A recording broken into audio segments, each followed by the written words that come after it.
Well, we had Horton Here's a Who earlier, but now we have Horton Hatches the Egg.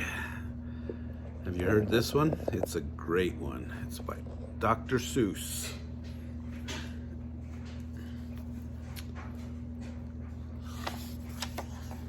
I love this one.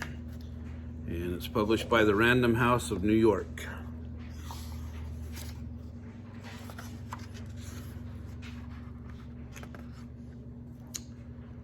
Sighed Maisie, a lazy bird hatching an egg. I'm tired and I'm bored and I've kinks in my leg from just sitting here day after day.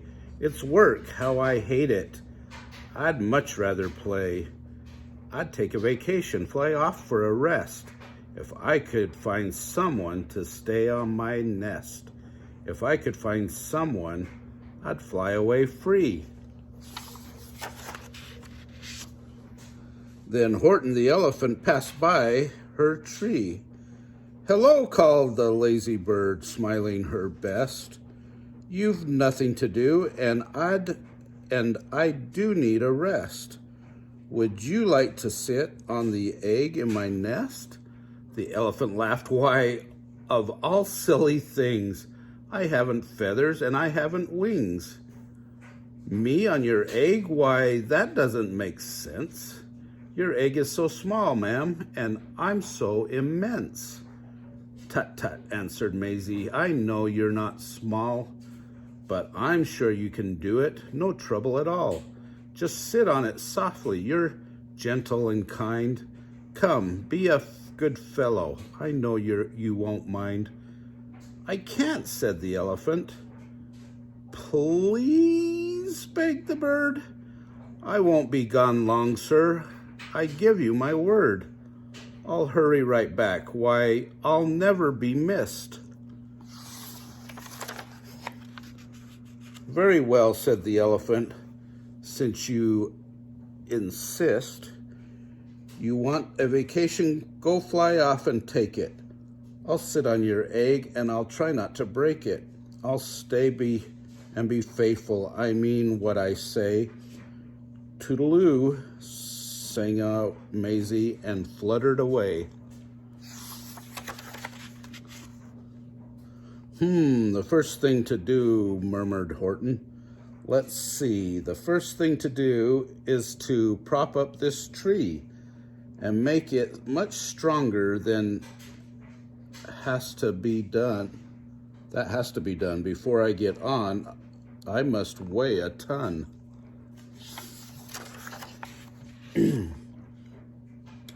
Then carefully, tenderly, gently he crept up the trunk to the nest where the little egg slept. Then Horton the elephant smiled, now that's that. And he sat, and he sat, and he sat, and he sat. And he sat all that day, and he kept the egg warm, and he sat all that night through a terrible storm. It poured and it lightened, it thundered and rumbled. This isn't much fun, the poor elephant grumbled. I wish she'd come back, 'cause I'm cold and I'm wet. I hope that Maisie bird doesn't forget. But Maisie by this time was far beyond reach, enjoying the sunshine way off in Palm Beach, and having such fun, such a wonderful rest, decided she'd never go back to her nest. That's sad. So Horton kept sitting there day after day, and soon it was autumn. The leaves flew away, and then came winter, the snow and the sleet, and icicles hung from his trunk and his feet. But Horton kept sitting and said with a sneeze, I'll stay on this egg and I won't let it freeze. I mean what I said and I said what I meant. An elephant's faithful 100%.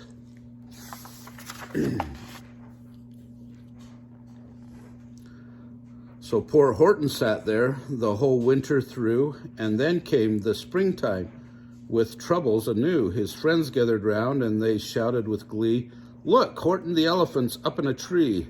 They taunted, they teased him, they yelled, "How absurd!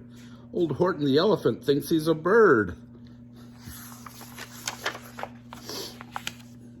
They laughed and they laughed, they all ran away, and Horton was lonely. He wanted to play, but he sat on the egg and continued to say, "I meant what I said, and I said what I meant.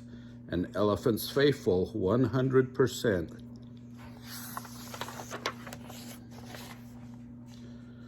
No matter what happens, this egg must be tended." But poor Horton's troubles were far, far from ended. For while Horton sat there, so faithful, so kind, 3 hunters came sneaking up softly behind. He heard the men's footsteps. He turned with a start. 3 rifles were aiming right straight at his heart.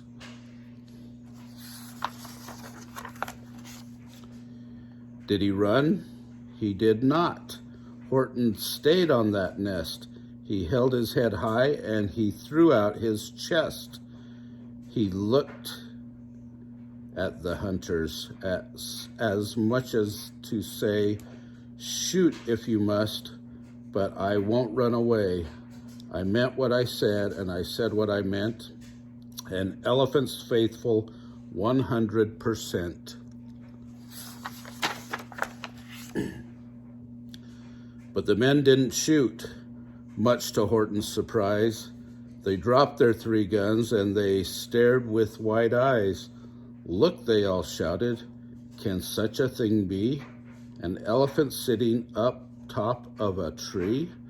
It's strange, it's amazing, it's a wonderful new. Don't shoot him, we'll catch him. That's just what we'll do. Let's take him alive. Why, he's terribly funny. We'll sell him back home to a circus for money." And the first thing he knew, they had built a big wagon with ropes on the front for the pullers to drag on. They dug up his tree and they put it inside, with Horton so sad that he practically cried. "We're off," the men shouted, and off they all went, with Horton the unhappy 100%.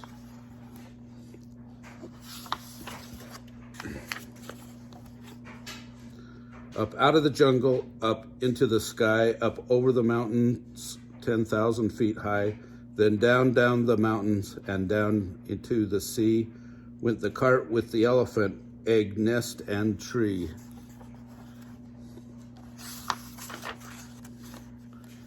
Then out of the wagon and onto a ship out over the ocean, and oh, what a trip, rolling and tossing and splashed with the spray. And Horton said day after day after day, "I meant what I said and I said what I meant, but oh, am I seasick 100%. After bobbing around for 2 weeks like a cork, they landed at last in the town of New York. "All ashore," the men shouted, and down with a lurch went Horton the elephant, still on his perch, tied onto a board that could just scarcely hold him. Bump, Horton landed, and then the men sold him.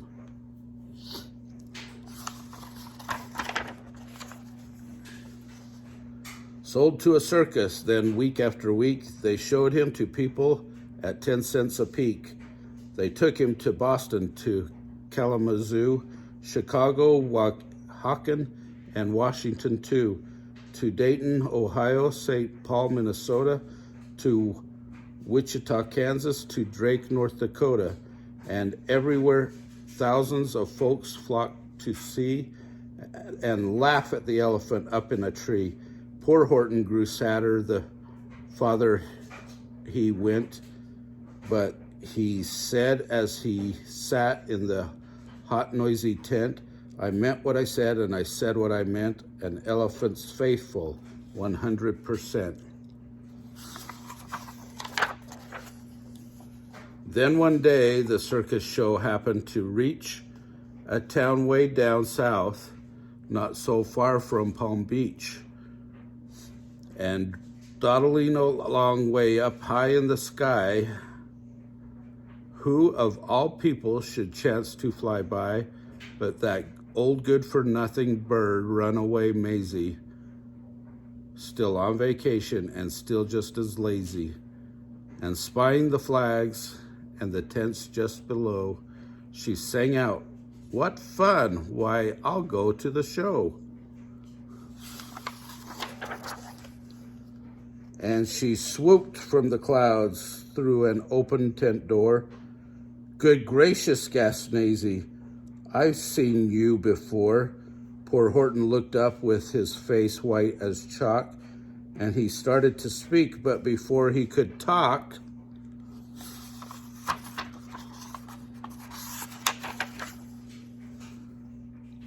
there rang out the noisiest ear-splitting squeaks from the egg that had sat on for 51 weeks. A thumping, a bumping, a wild, alive scratching. "My egg!" shouted Horton. "My egg! Why, it's hatching." "But it's mine!" screamed the bird when she heard the egg crack. The work was all done, now she wanted it back.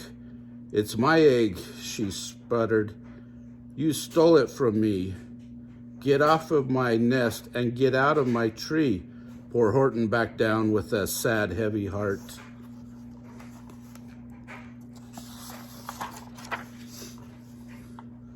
But at that very instant, the egg burst apart, and out of the pieces of red and white shell from the egg that he'd sat on for so long and so well, Horton the elephant saw something whiz.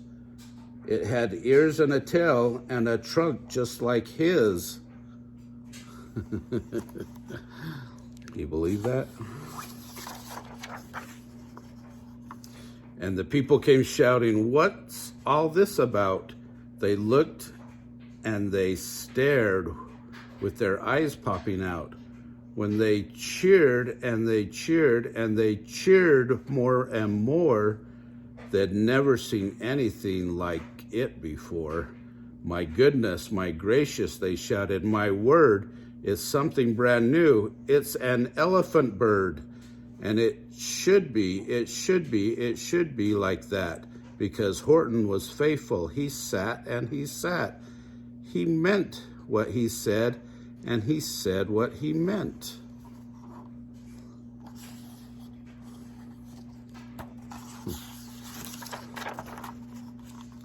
And they sent him home happy, 100%.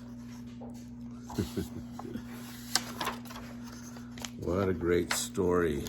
Sometimes the good guy does finish in the end.